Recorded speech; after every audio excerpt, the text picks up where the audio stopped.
Okay, 50 chapters in Genesis. ปฐมกาลนั้นมีอยู่50บทด้วยกัน Really, Genesis is 2 books in one. นะครับจริงๆแล้วปฐมกาลนั้นมี2เล่มนะอยู่ในหนึ่ง Chapters 1 through 11 and chapters 12 through 50. มี2ส่วนก็คือ1ถึง11กับ12ถึง50นะฮะ In Old Testament scholarship, we call the first one the primeval history. Writing is not good.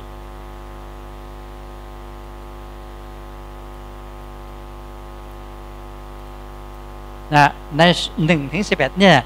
ถือว่าเป็นประวัติศาสตร์ยุคโบราณนะครับยุคดั้งเดิม Chapters 12 through 50 we call the patriarchal history. นะตั้งแต่12ไปจนถึง50เนี่ยเป็นเรื่องราวของบรรพบุรุษนะ patriarch นะก็คือพวกบรรพบุรุษของอิสราเอลเนี่ย Patriarch would be a Latin word for fathers. นะครับก็เป็นภาษาละตินเนาะที่แปลว่า father หรือว่าพ่อบรรพบุรุษนั่นเองนะครับ If you think about the characteristics of these, they are very different. นะครับถ้าหากว่าเราดูลักษณะของพระธรรม2ส่วน2ตอนในปฐมกาลเนี่ยนะฮะมีลักษณะที่แตกต่างกันมาก The first 11 chapters covers maybe 6,000 years of history. นะครับใน11บทแรกเนี่ยนะครับอาจจะพูดถึงประวัติศาสตร์ยาวนานถึง 5-6,000 ปีก็ได้ And depending on your interpretation of the creation of the earth, maybe tens of thousands of years or more. นะครับทั้งนี้ขึ้นอยู่กับการตีความเรื่องการทรงสร้างว่าเวลานั้นนะฮะอะไรขนาดไหนบางคนอาจจะตีความนะโดยอาศัยวิทยาศาสตร์ที่พูดถึงว่าโอ้เป็น10 ล้านปีก็ได้ไม่รู้อะ100 ล้านปีก็แล้วแต่ตรงนั้น The patriarchal history covers 3 generations. Abraham, Isaac, Jacob, 4 generations of one family. นะครับแต่ว่า12ถึง50เนี่ยบทที่12ถึง50เนี่ยนะครับก็พูดถึงประวัติศาสตร์นะครับของชนชาติเดียวเนี่ยครอบครัวเดียวเนี่ยนะครับด้วย4 คน 4 รุ่นด้วยกัน Maybe 300 years. อาจจะประมาณ300 กว่าปี The first 11 chapters are concerned with all of creation. นะครับใน11บทแรกนั้นเกี่ยวข้องกับสิ่งทรงสร้างทั้งหมด All of humanity. เกี่ยวกับมนุษยชาติทั้งปวง This is concerned with just one family. แต่ว่าบทที่12ถึง50นั้นแค่พูดถึงครอบครัวเดียว The stories in the first 11 chapters have elements that are what's a good word? They're sensational, they're fantastic, they're almost like a fairy tale. นะครับใน11บทแรกเนี่ย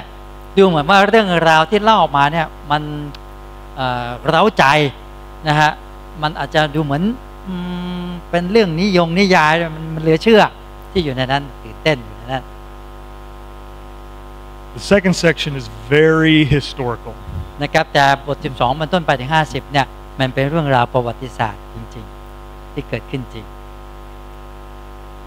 The first 11 chapters are very poetic นะครับใน11บทแรกเนี่ยนะครับวิธีการเขียนก็ออกมาในรูปแบบของการประพันธ์บทประพันธ์ต่างๆ But when you put all of them together, they still function as one book. นะครับแต่เมื่อเอาทั้ง2 ส่วนเนี่ยใส่ด้วยกันเนี่ยก็ยังคงเป็นหนังสือเล่มเดียว The genealogies really tie everything together. นะเพราะว่าลำดับ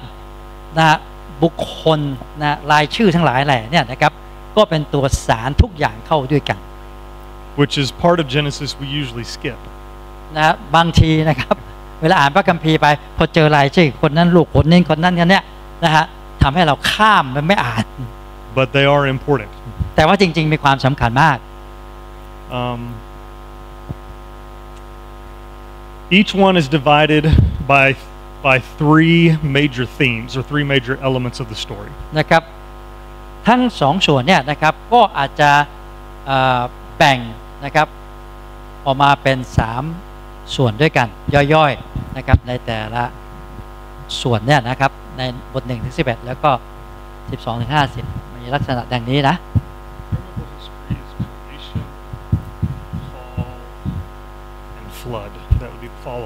นะครับสำหรับในส่วนแรก1 ถึง 11เนี่ยนะครับก็มีเรื่องราวของการทรงสร้างการล้มลงในความบาปแล้วก็เรื่องของน้ำท่วม And it is stories. Adam and Eve, Cain and Abel, Noah and the flood, Tower of Babel. แล้วเราก็มีเรื่องราวนะครับอาดัมอาวาเรื่องของคายินอาเบลเรื่องของโนอาห์เรื่องของหอบาเบล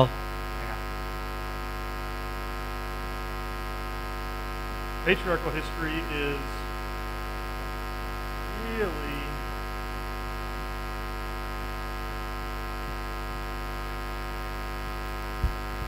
when we think of the patriarchs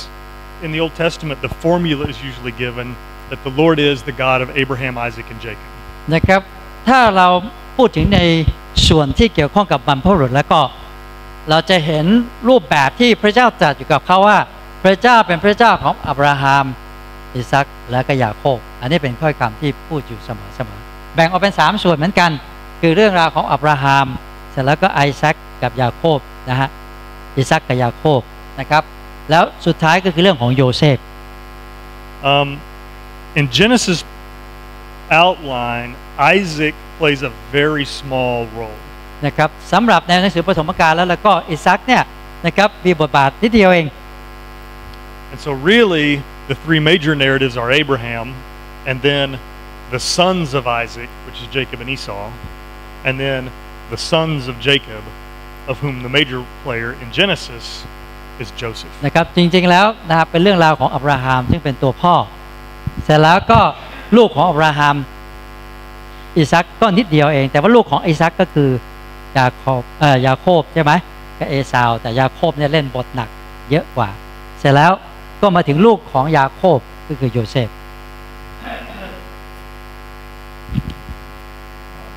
ถ้าจะแบ่งออกไปอีกนะครับเราก็จะเห็น12 ถึง 25เป็นเรื่องของอับราฮัม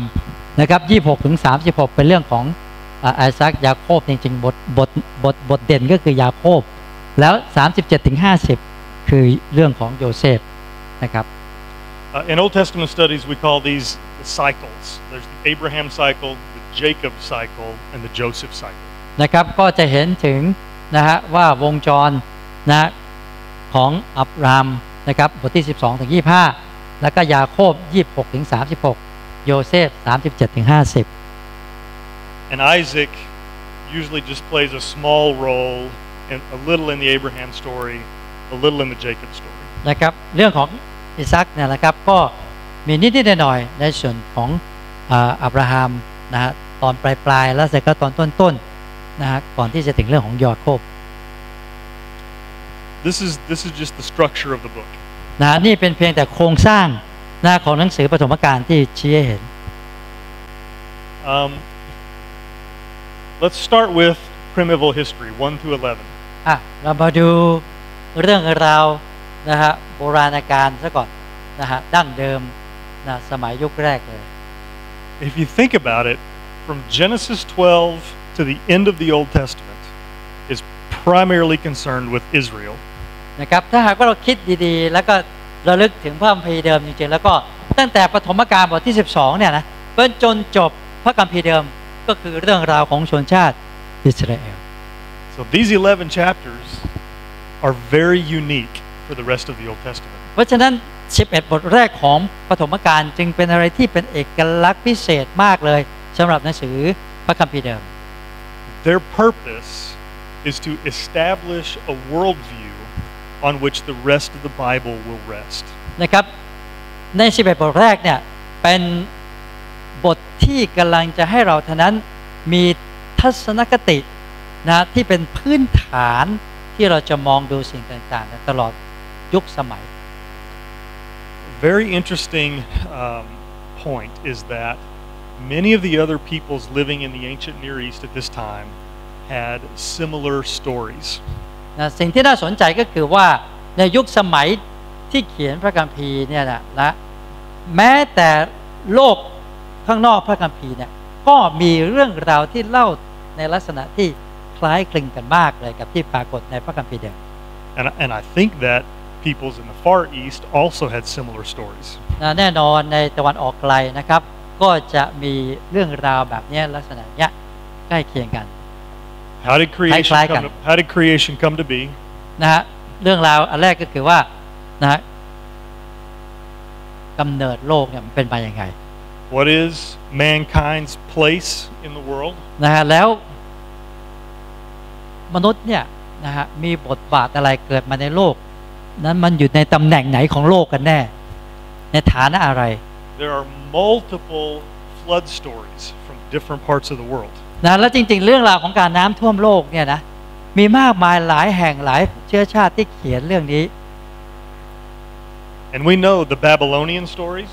นะเรารู้จากเรื่องราวของน้ำท่วมโลกที่เกิดขึ้นในบาบิโลนที่เขาเขียนเอาไว้ The Egyptian stories. นะหรือแม้แต่เรื่องที่เขียนในอียิปต์ The Assyrian stories. หรืออัสซีเรียก็ดีก็มีเรื่องราว And the Akkadian stories. นะอัคคาเดียนนะครับเขาก็มี The writings are older than the book of Genesis. นะจริงๆแล้วเนี่ยนะฮะบทประพันธ์เหล่านี้เรื่องราวนี้ถูกเขียนไว้เนี่ยนะครับเมื่อมูย้อนกลับแล้วเนี่ยโอ้เก่าแก่กว่ายิ่งกว่าหนังสือปฐมกาลที่ตอนที่ถูกเขียนขึ้นซะอีก If Genesis was written by Moses, then the oldest it could be is 1400 BC. นะครับถ้าหากว่าโมเสสเป็นคนเขียนนะเราเชื่อว่าโมเสสเป็นคนเขียนทั้งหมดเนี่ยคิดว่าถ้าจะย้อนหลังไปได้ก็คือประมาณ 1,400 ปีก่อนคริสตกาลนั่นเป็นเวลาเขียนของพระคัมภีร์เดิมอันนี้ please speak to the mic please The Babylonian story of Gilgamesh dates to 2000 BC. นะครับสำหรับเรื่องราวนะครับของหนังสือของบาบิโลนเนี่ยนะครับเขียนประมาณสัก 2,000 ปีก่อนคริสตกาลตะกี้นี่ของเรา 1,400 นะอันนี้ 2,000 ปีก่อนคริสตกาล Just for one example. นี่เป็นตัวอย่างหนึ่งละ If you read all of these older stories and then you compare Genesis, it seems like Genesis was written to correct some mistakes or some false beliefs that were present in these older stories. นะครับถ้าหากว่าเราได้อ่านเรื่องราวที่เขียนขึ้นในยุคสมัยดังที่กล่าวนะก่อนหน้าที่พระธรรมปฐมกาลจะเขียนขึ้นเนี่ยดูเหมือนว่าผู้เขียนปฐมกาลเนี่ยนะครับกำลังเขียนขึ้นเพื่อแก้ไขข้อบกพร่องข้อผิดพลาดของเรื่องราวที่เล่าต่อกันมาตั้งแต่ยุคโบราณ The ancient peoples believed that there were many gods. นะครับเพราะว่าคนในยุคสมัยก่อนเนี่ยเชื่อว่ามีพระเจ้าหลายองค์ Genesis 1 through 11 is very adamant that there is one God. นะครับแต่ว่าปฐมกาลบทที่1ถึง11เนี่ยพูดไว้อย่างชัดเจนเลยว่ามีพระเจ้าองค์เดียว Many of these other beliefs suggested that the gods struggled with creation. นะครับในหนังสืออื่นๆที่เขียนเรื่องราวของการทรงสร้างบอกว่าโอ้พระเจ้าเนี่ยเขาต้องดิ้นรนต่อสู้มากเลยกับการทรงสร้าง It was either the gods fighting with one another or the gods fighting with chaos. That's how creation came to be. นะครับเพราะว่าในเรื่องราวที่พวกเขาเขียนเนี่ยก็บอกให้รู้ว่าพระต่างๆทั้งหลายเนี่ยต่อสู้กันเองในการสร้างนะครับหรือพระบางองค์ก็ต้องต่อสู้กับเรียกว่าอะไรchaos นี่ก็คือความไม่เป็นระเบียบทั้งหลายที่เป็นอยู่ในเวลานั้น Genesis 1 on the other hand suggests that God did not struggle any. Creation was very easy. นะครับแต่หนังสือพระคัมภีร์ของเราในปฐมกาลบอกว่าพระเจ้าไม่เห็นจะต้อง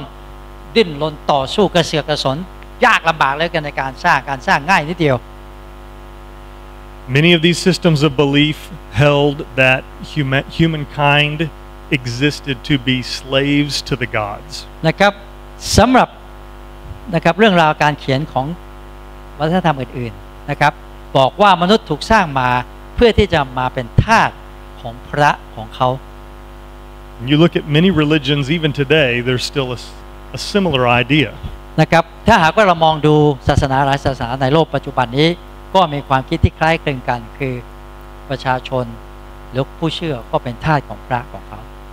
Genesis would say that we're not slaves to the gods, but we are created in the image of God. นะแต่ว่าในหนังสือปฐมกาลบอกว่าเราไม่ใช่ทาสแต่เราถูกสร้างตามแบบอย่างพระฉายาของพระเจ้าต่างหาก We are His representatives. เราเป็นตัวแทนของพระองค์ Very different. นะเป็นอะไรที่แตกต่างกันมากเลย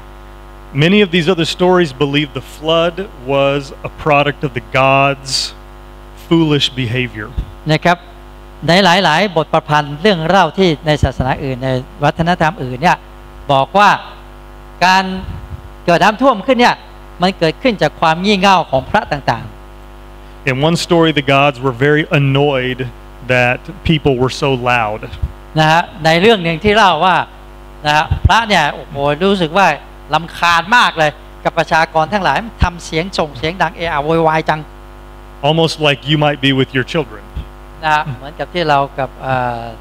รู้สึกกับเด็กๆลูกๆของเรา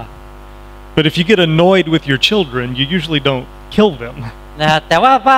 ถ้าหากว่าลูกๆทำให้เรารำคาญเนี่ยเราก็ไม่ถึงขนาดฆ่าเขาใช่ไหม The gods were very silly, very reckless. นะพระที่เรื่องเล่าของพวกเขาก็รู้สึกว่ามันพระเนี่ยงี่เง่าจังเลยนะแล้วก็รู้สึกอดรนทนไม่ได้แล้ว Genesis, on the other hand, describes the flood as an act of judgment against humanity's wickedness. นะครับแต่ว่าในพระธรรมปฐมกาลพูดถึงเรื่องการที่ให้น้ำท่วมโลกนั้นเป็นการพิพากษาลงโทษต่อความบาปชั่วช้าของมนุษยชาติ So very early on, the concept of sinfulness and that it separates us from God is represented in the Bible. นะครับและตั้งแต่เริ่มต้นเลยเราได้เห็นว่านะครับความคิดในเรื่องของความบาปและการถูกแยกออกพระเจ้าเนี่ยออกจากพระเจ้าเนี่ยถูกบันทึกไว้ในพระคัมภีร์เดิมก่อนแล้วตั้งแต่เริ่มต้น Today, at least in the U.S. and maybe here, people are mostly concerned with the science behind Genesis 1 through 11. นะครับคนในอเมริกาและบางทีอาจจะเกิดขึ้นกับพวกเราด้วยนะก็มักจะคิดถึงวิทยาศาสตร์ที่อยู่เบื้องหลังการทรงสร้างเนี่ยนะเปรียบเทียบกัน They want to know exactly how old the earth is. นะเขาอยากจะรู้เหลือเกินว่าอายุโลกเนี่ยมันเก่าแก่สักแค่ไหน They want to know whether the flood was over the entire planet or just in the region where the Israelites lived. นะฮะหรือว่าน้ำท่วมเนี่ยมันท่วมทั้งโลกทั้งใบหรือเฉพาะที่พวกอิสราเอลอาศัยอยู่แค่นั้นเอง We want to know if we can find Noah's Ark in the mountains of Turkey or somewhere. นะฮะแล้วสามารถที่จะเห็นซากเรือโนอาห์ได้ไหมบนภูเขาในตุรกีด้วยนะหรือว่าที่ไหนสักแห่งเนี่ย We care a lot about the things that matter less. นะครับพวกเราเนี่ยไปใส่ใจมากเหลือเกินกับสิ่งที่มันไม่สำคัญอะไรเลยหรือสำคัญน้อย And so in the context of preaching, we ignore these things that matter most. นะครับเพราะฉะนั้นเมื่อนำมาเทศนาเนี่ยเราก็เลยละเพิกเฉยต่ออะไรที่มันสำคัญมากเนี่ยนะมาพูดมาสอน To the early readers of Genesis, the age of the earth did not matter. นะครับสำหรับคนที่อ่านพระคัมภีร์เดิมในยุคสมัยโบราณนะโลกมันจะอายุเท่าไหร่เขาไม่ใส่ใจ The question is whether the God of Abraham was responsible or the God of the Canaanites or the God of the Egyptians was responsible. นะฮะสิ่งที่เขาสนใจก็คือว่าใครรับผิดชอบเกี่ยวกับเรื่องนี้พระเจ้าของอิสราเอลหรือพระเจ้าของคนคานาอันหรือคนของอียิปต์อะไรก็แล้วแต่ที่อยู่แถวนั้น The question was whether God was truly in control or whether creation could get out of hand. นะครับความสำคัญที่พวกเขาใส่ใจก็คือว่าพระเจ้าทรงครอบครองอยู่เหนือทุกสิ่งจริงหรือว่าการทรงสร้างนั้นมันอยู่นอกเหนือการควบคุมครอบครองของพระเจ้า The question was whether we should view one another as equals in the image of God or whether we should take advantage of one another to serve our own purposes. ประเด็นที่ถกเป็นปัญหาคือว่าพวกเรามองซึ่งกันและกันที่เป็นเพื่อนร่วมโลกเนี่ยนะครับว่าเรามีความเท่าเทียมกันมีสิทธิเท่าเทียมกันในฐานะที่ถูกสร้างตามพระฉายาของพระเจ้าหรือว่านะครับมองอีกมุมหนึ่งคือเราต่างก็ทำไมเอารัดเอาเปรียบผู้อื่น These are less matters of science and more matters of understanding relationships. นะครับ เพราะฉะนั้นเขาไม่ได้ใส่ใจเกี่ยวกับเรื่องวิทยาศาสตร์มากนักหรอกแต่เขาสนใจในเรื่องของความสัมพันธ์นะที่มีต่อกันนะครับ Our relationship with God, our relationship with creation, and our relationship with our fellow man. นะครับนั่นก็คือความสัมพันธ์ที่เรามีกับพระเจ้านะครับกับสิ่งทรงสร้างทั้งมวลและกับเพื่อนมนุษย์ด้วยกันนะครับที่พวกเขาใส่ใจ Questions so far? มีคำถามไหมครับเท่าที่เว้ากันมาเนี่ยมีคำถามบ่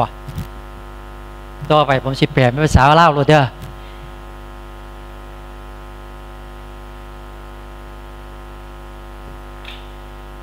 นะวันที่6จะสร้างอะไรสัตว์แล้วก็ First of all, the animals, and then, of course,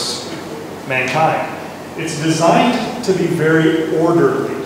นะครับเราจะเห็นว่าการเขียนเนี่ยถูกออกแบบให้เป็นระเบียบมาก And order is the key word. นะครับแล้ว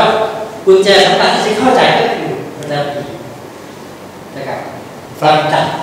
If you look at probably verse 2, I think it says the Spirit hovered over the deep. And the Hebrew word, the surface of the deep, the Hebrew words imply chaos. Is there a good time word for chaos? ในบทที่2บทที่ข้อที่2ของปฐมกาลจะเห็นว่าพระวิญญาณของพระเจ้าทรงดำเนินเหนือน้ำนั้นนะฮะหรือว่าในภาษาเดิมเนี่ยเขาหมายถึงว่าพระวิญญาณอยู่เหนือความโกลาหลวุ่นวายนะฮะที่ไม่เป็นระเบียบchaos ความไม่เป็นระเบียบนะครับพระองค์อยู่เหนือตรงนั้น There's some interesting things to note. For example, on day 4, the writer does not use the word for sun and moon. น่าสนใจนะครับว่าผู้เขียนเนี่ยในวันที่4เนี่ยไม่ได้ใช้คำว่าดวงอาทิตย์หรือดวงจันทร์ You can look in your Bibles on day 4, and you'll see it should translate it as the greater light and the lesser light. นะครับเพราะว่าในนั้นคำแปลเราเองก็ดีนะในบางทีเนี่ยไม่ได้บอกว่าดวงอาทิตย์นะแต่พูดถึงดวงสว่างนะฮะอันใหญ่และอันเล็กนะครับ If you weren't sure whether you should believe me, when we say Genesis 1 stands against all the other beliefs around that part of the world, this is one perfect piece of evidence. นะครับถ้าคุณเชื่อไม่เชื่อแล้วแต่ถ้าอยากจะพิสูจน์คำพูดของผมว่าบทประพันธ์อื่นที่เกิดในยุคเดียวกันที่พูดถึงการสมชาติเมื่อเทียบกับปฐมกาลบทที่แล้วก็ตรงนี้เราได้เห็นความแตกต่างที่ชัดเจนที่ผมได้บรรยายมาแล้วว่าหนังสือปฐมกาลเขียนขึ้นมาเพื่อแก้ไขความผิดพลาดของพวกเชื่อทั้งหลายในยุคนั้นที่เขียนขึ้นมาตรงนี้เราจะเห็น The Hebrew people had a word for sun and had a word for moon, and it's not used here. นะครับจริงๆแล้วเนี่ยภาษาญี่ปุ่นนะครับก็มีคำว่าดวงอาทิตย์ภาษาญี่ปุ่นหรือแม้แต่คำว่าดวงจันทร์แต่ว่าไม่ได้ใช้ที่นี่ในข้อนี้ But the Egyptians worshipped what? พวกอียิปต์ A central hub for worship of the moon. ก็เป็นเมืองเนี่ยนะครับเป็นศูนย์กลางของการนมัสการดวงจันทร์พระจันทร์ And one of the Chinese also do. Do they really? Oh, they just finished the moon season. Moon cake is very delicious, especially durian flavor. I'll take your word for it. But Genesis is telling us that there's only one God, and so it doesn't even give the name for sun or moon in creation. น่าสังเกตดีนะในหนังสือปฐมกาลพระเจ้าผู้สร้างฟ้าสวรรค์ในโลกเนี่ยนะครับไม่ได้ให้ชื่อดวงอาทิตย์ที่เราเรียกกันแล้วว่าเป็นดวงอาทิตย์โดยใช้คำสั่งนั่นแหละเป็นดวงจันทร์จะให้เรียกว่าดวงสว่างเป็นที่อยู่นั้นที่แตกต่างจากปฐมกาลที่พูดเรื่องการสร้าง Or else somebody could say, "Oh, look, the God you worship is the same God we worship. Your God created, maybe your God created our God. Maybe your God created the sun God. Your God created the moon God." But Genesis doesn't even use the names. นะครับก็หลายคนความเชื่อตรงนั้นก็จะบอกว่าพระเจ้าสร้างในโน้นพระจันทร์พระอาทิตย์อะไรก็แล้วแต่ว่าในหนังสือปฐมกาลพ พระเจ้าผู้สร้างไม่ได้ใช้ชื่อเรียกว่าเป็นดวงอาทิตย์หรือดวงจันทร์แตกต่างกันครับ Chapter 1 also gives other attention to order. นะครับในปฐมกาลที่1นั้นก็ได้ให้ความสนใจและอีกด้านหนึ่งเกี่ยวข้องกับระเบียบ Both with plants and with birds and with fish and with insects and with animals. นะครับทั้งพืชนะทั้งสัตว์ทั้งพวกแมลงทั้งหลายก็ให้กำกับ This is verse 21. ในข้อ21นะครับเปิดหน่อย It says, God created the great sea creatures and every living creature that moves, with which the waters swarm, according to their kinds, and every winged bird according to its kind. God saw it was good. นะครับในข้อที่21บอกอย่างนี้ว่าพระเจ้าทรงสร้างสัตว์ทะเลขนาดใหญ่และสัตว์ที่มีชีวิตนานาชนิดซึ่งแหวกว่ายอยู่ในน้ำเป็นฝูงๆตามชนิดของมัน Great sea creatures. Is that what's the Thai translation there? Yeah. Verse 21. Huge animal. Huge animals. Huge sea animal. It doesn't say fish. It says great sea creatures. ไม่ได้บอกว่าเป็นปลาด้วยนะ That's another shot at the belief systems of the world around the Israelites. นะจริงๆคำที่ใช้ตรงนี้เจตนาจริงๆนะที่จะเหมือนกับยิงสรุปให้ความเชื่อรอบๆยุคนั้นที่เป็นบทประพันธ์ที่เขียนมาด้วยกันได้เห็นที่แตกต่าง What was the greatest symbol of chaos that could give the gods trouble? อะไรที่เป็นสัญลักษณ์ของความสับสนวุ่นวายที่ทำให้พวกพระต่างๆที่เชื่อในยุคนั้นต้องรู้สึกต้องต่อสู้กับดิ้นรนในการที่จะสร้าง The ocean and the great monsters that live there. นั่นก็คือสัตว์มหึมาที่อยู่ในมหาสมุทรนั่นเอง Elsewhere in the Old Testament, you'll see the same reference, but it will refer to him as the Leviathan. สัตว์ตัวนี้นะครับในพระบิดาตอนอื่นๆนะครับที่เราเห็นว่าอยู่ในวิอาธานจำชื่อไม่ได้นั่นคือสัตว์ทะเลกันตัวนี้ We don't know what Leviathan is. Is he a giant squid? Is he a great whale? We don't know. นะครับเป็นตัวปลาวาฬยักษ์หรือว่าปลาดุกยักษ์เราไม่รู้นะแต่ว่าพระคัมภีร์ใช้ A great water serpent like on the river in Mongkai. นะหรือว่าจะเป็นพญานาคที่แม่น้ำโขงที่หนองคายไม่รู้ The exact specification is not important. What's important is the most uncontrollable thing in creation is still nothing compared to God's control. ไม่ว่าจะเป็นสัตว์มันหรือมาได้ไหนไม่ใช่สิ่งที่ผู้เขียนใส่ใจแต่ที่ใส่ใจก็คือว่าในสิ่งที่คิดว่ายิ่งใหญ่เนี่ยนะยังอยู่ภายใต้การครอบครองพระเจ้าผู้สร้างนั่นคือสิ่งที่เขาสนใจ And you look at the next verse, verse 22, God blessed them. นะครับแล้วเราเห็นในบทนี้ในข้อที่2นะครับพระเจ้าทรงอวยพรสิ่งนั้น That's not what I was looking for. We read 21, right? Yes. Yeah. Be fruitful and multiply says, I was looking for a different one.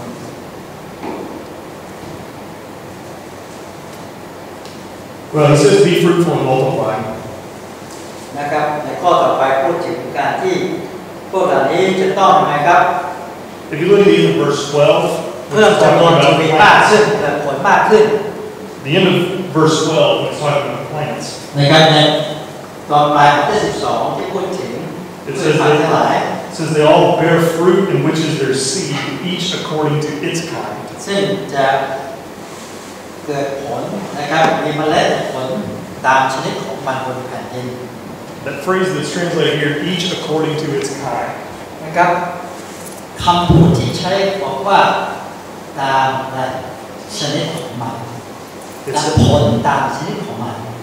It says about trees, about flowers. นะครับไม่ว่าจะเป็นต้นไม้ชนิดของต้นไม้หรือว่าชนิดของดอกไม้ It says it about the fish and the birds. It says it about the insects. นะครับพูดถึงปลาพูดถึงนกพูดถึงแมลงต่าง It says it about the animals. หรือว่าโลกของสัตว์ทั้งหลาย And so that's identifying that God has created order. He has established order over creation. นะเพราะฉะนั้นกำลังบอกว่าพระเจ้ากำลังสร้างระเบียบนะครับให้เกิดขึ้นในการทรงสร้าง This is very important. นะตรงนี้มีความสำคัญมาก Because one of the most important questions people ask about God is, why is there evil and suffering in the world? นะครับ เพราะว่าคนส่วนใหญ่เนี่ยมักจะมีคำถามที่สำคัญมากนะว่าพระเจ้าอยู่ที่เนี่ยชีวิตเนี่ยทำไมมันถึงได้มีความทุกข์ยากลำบากเกิดขึ้น Not only did God create order, but at the end of every day, His evaluation is what? อย่าลืมว่าพระเจ้าไม่ได้เพียงแต่กำหนดให้มีระเบียบนะครับที่เกิดขึ้นในสิ่งทรงสร้างแต่ว่าในแต่ละวันที่ทรงสร้างเสร็จมีคำพูดว่าอย่างไรทรงเห็นว่า Day 1 good, day 2 good. Every day is good except day 6. นะครับทุกวันบอกว่าวันนั้นดียกเว้นวันที่บอกว่าดียิ่งครับ Is that very good? Yeah. Day 6 is very good. ในวันที่6นั้นบอกว่าดียิ่งนะ If we go to the flood, Genesis chapter 5. นะครับอาจารย์คนนี้นะที่เขียนว่า order กับ chaos นั่นก็ถือว่าระเบียบกับวุ่นวายนะถ้าหากว่ากลับไปที่เรื่องเกี่ยวกับน้ำท่วมโลก If you read chapter 5 and 6, which is the flood, นะครับถ้าหากว่าอ่านบทที่5กับบทที่6นี่เกี่ยวข้องกับน้ำท่วมโลกแล้วก็ basically what you have is God undoing Genesis chapter 1 in reverse. He removes his hand and allows chaos to return. นะครับในบทที่5บทที่6เนี่ยภาพที่นำเสนอเนี่ยเหมือนกับว่าพระเจ้าถอนนะกลับมาโดยที่ทำให้เกิดความวุ่นวายความสับสนตัวเราวุ่นวายมากเกิดขึ้นในโลก The sky is darkened and makes the lights invisible. นะครับเพราะว่าตอนนั้นเนี่ยภาพที่บรรยายบอกให้เห็นว่าท้องฟ้าเป็นมืดและทำให้เราไม่สามารถที่มองเห็นแสงสว่างได้ The firmament breaks. นะครับแม้แต่ท้องฟ้าเองได้ก็แตก The waters, instead of receding and allowing land to flow back together to cover the land. นะครับแทนที่จะอยู่ในส่วนของวันนะก็แตกทะลักเข้ามาในแผ่นดินท่วมแผ่นดิน All the living things are destroyed. นะครับสิ่งทรงสร้างทั้งหลายถูกทำลาย And if you read, you'll find a lot of the same words from chapter 1 used again in chapter 5 and 6. เพราะฉะนั้นเมื่อเราย้อนกลับดูภาษาเดิมนะครับคำที่ใช้ด้วยคำที่ใช้คำศัพท์ที่ใช้ในบทที่1นะฮะเอามาใช้ในบทที่5บทที่6เหมือนกันแต่ว่าในทางกลับกันนะอันแรกสร้างระเบียบนะแต่ว่าในบทนี้กำลังเห็นถึงการที่ไร้ระเบียบโลกไร้ We've gone from Genesis 1 verse 2 or verse 3 where the earth was formless and void. That's the words. นะครับในบทที่1นะครับที่บอกว่าโลกนั้นก็นะครับไม่มีสันฐานนะครับก็ว่างเปล่า We've gone from chaos to order back to chaos. นะครับเราเห็นถึงอะไรที่ไร้ระเบียบพระเจ้าสร้างให้ระเบียบเสร็จแล้วในบทที่5ที่ผมเห็นว่าการไร้ระเบียบกัน And then God remembers Noah. แล้วพระเจ้าก็เลยถึงโนอาห์ And the rains clear. แล้วฝนก็หยุดไป And the waters begin to recede. น้ำก็กลับเข้าที่ของมัน And Noah sends out the birds. โนอาห์ก็จะมาส่งนกออกไป And then he opens the door and the animals come out. เสร็จแล้วเมื่อเปิดประตูเรือนะครับพวกสัตว์ทั้งหลายออกไป And then Noah and his family come out. แล้วโนอาห์ครอบครัวก็ออกมา It's creation part 2. ก็เป็นการทรงสร้างภาค It's Genesis 1 all over again. นะก็เป็นการรื้อฟื้นการสร้างชาติครั้งหนึ่งที่ห้าหลังจากน้ำท่วม God has reestablished order. นะพระเจ้าก็ทำไมครับเข้ามาสถาปนาระเบียบเข้ามา God's intention is for His creation to be orderly and to be good. พระประสงค์ของพระเจ้าก็คือว่าการทรงสร้างของพระองค์นั้นนะครับจะต้องมีระเบียบ But when we look around, we see that sometimes it is. แต่เมื่อเรามองดูรอบๆที่ว่าบางครั้งก็เป็นอยู่หรอกดีระเบียบนะ And other times it is not. แต่ว่าในหลายๆครั้งโอกาสบางโอกาสไม่ใช่นะ So we have to acknowledge that something is not right. เพราะฉะนั้นเราจะต้องตระหนักว่าเมื่อเกิดความไม่ละเอียดเกิดขึ้นมีบางสิ่งบางอย่างไม่ถูกต้องแล้ว